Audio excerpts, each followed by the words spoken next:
বক্তব্য নরম বক্তব্য সবই তো হচ্ছে, আপনারাও এখানে বসে আছেন।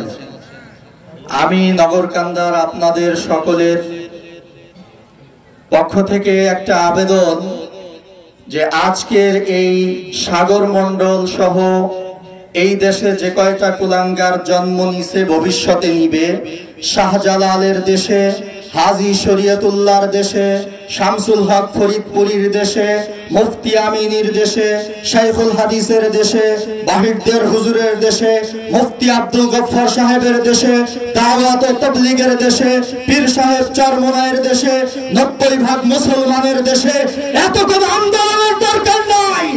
আগামীতে এক বাক্স নীতিতে আমরা এই দেশে ইসলামী আইন বাস্তবায়ন করে এই কুলাঙ্গারদেরকে মৃত্যুদণ্ডের বিলাসফেমি আইন করতে চাই। ঘোষণা স্পষ্ট।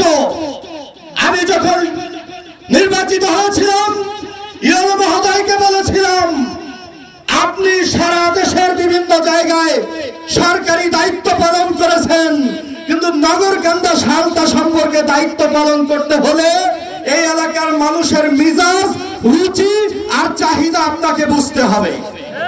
আজকে আমি বলি, আমার নগরকান্দায় নতুন নারী ইউনো মহোদয় এসেছে, নতুন ওসি মহোদয় এসেছে, এখানে আমার সাংবাদিক বন্ধুগণ আছেন, আমি তারা নতুন বিধায়ী, আমি তাদেরকে বলতে চাই, আজকের এই আন্দোলন শুধু আন্দোলন নয়, এটা কেবলমাত্র প্রাথমিক একটা মেসেজ।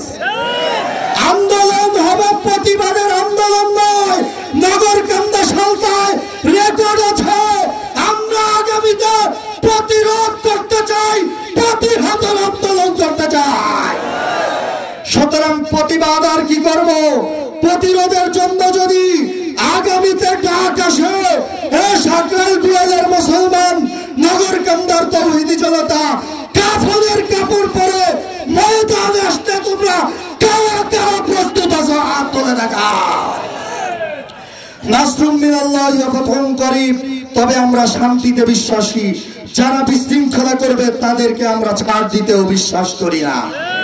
সকলকে অনুরোধ করব, এই এলাকার শান্তি যেমন আমরা রক্ষা করেছি, এখানে ডিএসবিএনএস এর বন্ধুদেরকে আমি দেখলাম, তাদেরকে বলবো মেসেজটি দ্রুত ডিসি অফিসে পৌঁছান এবং রাষ্ট্রের ঊর্ধ্বতন কর্তৃপক্ষ পর্যন্ত পৌঁছান।